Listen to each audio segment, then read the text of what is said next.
Oh, would you look at that? You're finally awake. I was beginning to think my men had hit you on the head too hard. Oh, no need to get jumpy.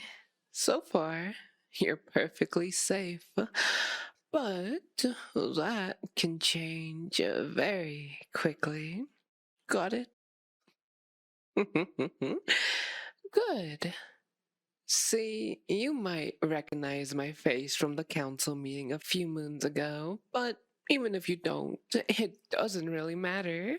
As much as I would consider myself to be memorable, not everyone has taste. And either way, it's not important. Because right now, you, my love, are leverage. That's right. Looks like you're finally beginning to grasp the situation. You can thank your father for it, really. That treacherous bastard thought he could get around his end of the deal, so now this is his final warning. You may call it petty revenge, but I simply call it returning the favor. And that doesn't mean I'm obligated to keep you alive, though. Your death would serve as a nice little reminder as to who he's messing with. And my generosity is the only reason you're still breathing. So if I were you, I'd behave. Good hostages live longer, love. Take it to heart. And again, nobody said you wouldn't get hurt. I may be good looking, but don't be fooled, love. I am the devil in disguise. I've hurt people for far less. I wouldn't stop at a pretty face like yours. In the end, they all bleed the same, love. You'd be lucky to survive your stay here. Many before you didn't.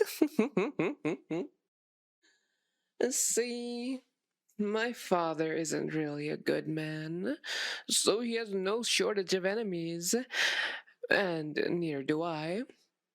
Can you imagine how many traitors I have to deal with? How many people think betraying me is acceptable?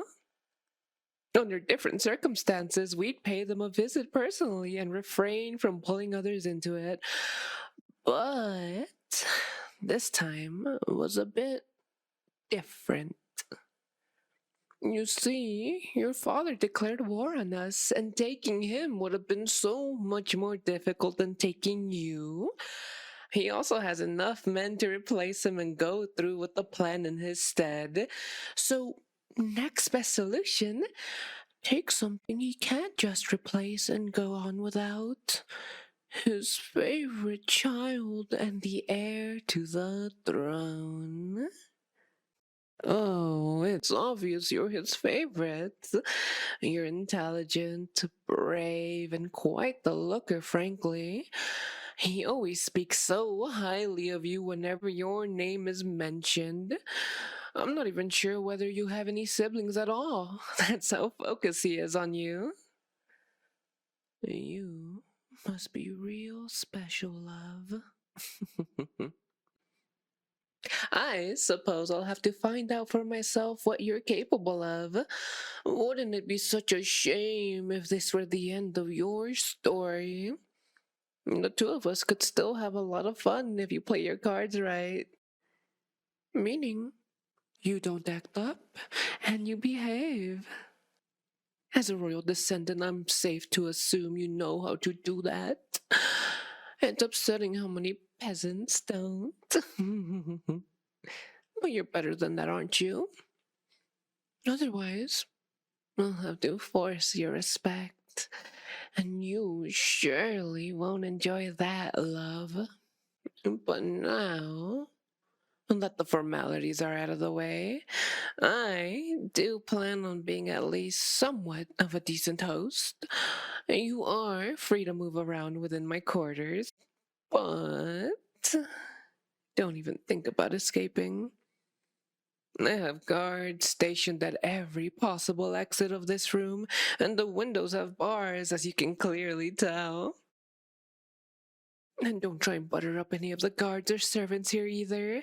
All of them have been tested on their loyalty and know not to mess with us. After having to clean up the remains of other traitors, most of them have learned to stay in line. If you so much as attempt to befriend anyone here, I will serve their head to you on a platter, love. So, tread carefully. We wouldn't want anyone here to suffer because of you, now would we? Well then, make yourself at home. And if you're nice and quiet, maybe we'll even serve you some lunch later. You must be starving after all this trouble. It's not every day you get kidnapped by guards of the rivaling kingdom to prevent an unnecessary war. I may be a vile creature, but even I do not condone that kind of savagery. Torture is one thing, but such irrelevant brutality is simply boring. Pain is like a sword, love. If you use it strategically, it can slice through enemies and leave the survivors trembling in terror.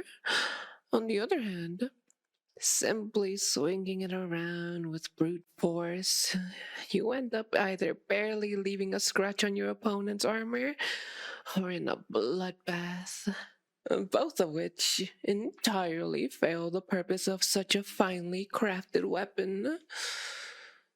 Handling a sword is a form of art too. It's a carefully choreographed dance, and so is manipulation and punishment, love. You always have to decide which step to take to get your desired outcome. What would be too little? What would be too much? It's a fine balance between respect and revolution. But you wouldn't know of such a thing, would you? You aren't the true leader yet. You simply let your father do as he pleases. You don't even seem as though you care about politics at all. Even at the conference, you barely interacted with anyone. You didn't even meet my gaze once throughout the entirety of it. It's a shame, really.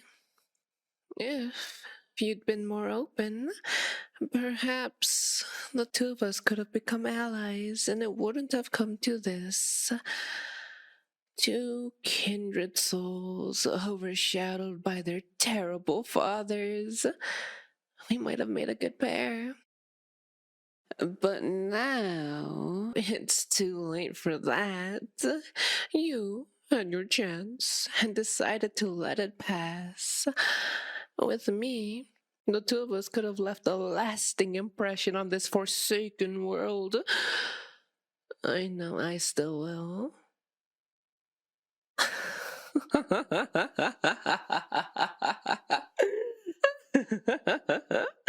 Oh, cute. Did you believe that? You should have seen the look on your face. How pathetic to think that I would want to share with you. Go cry about it, darling. Your life will be a waste of time and space just as your father's. To me, you will merely be an inconvenience. The both of you. Oh, well, too bad for you now, love. I'll be looking forward to your madness unfolding as you spend the next weeks isolated only with me to keep you company whenever I please. Oh, try not to get too excited. It's my job to torture you after all. And be that mentally or physically, I'll have my fun either way. But enough for now. I'll have more than enough time to enjoy your delightful facial expressions later. And trust me, I'll be getting everything out of you once I actually try.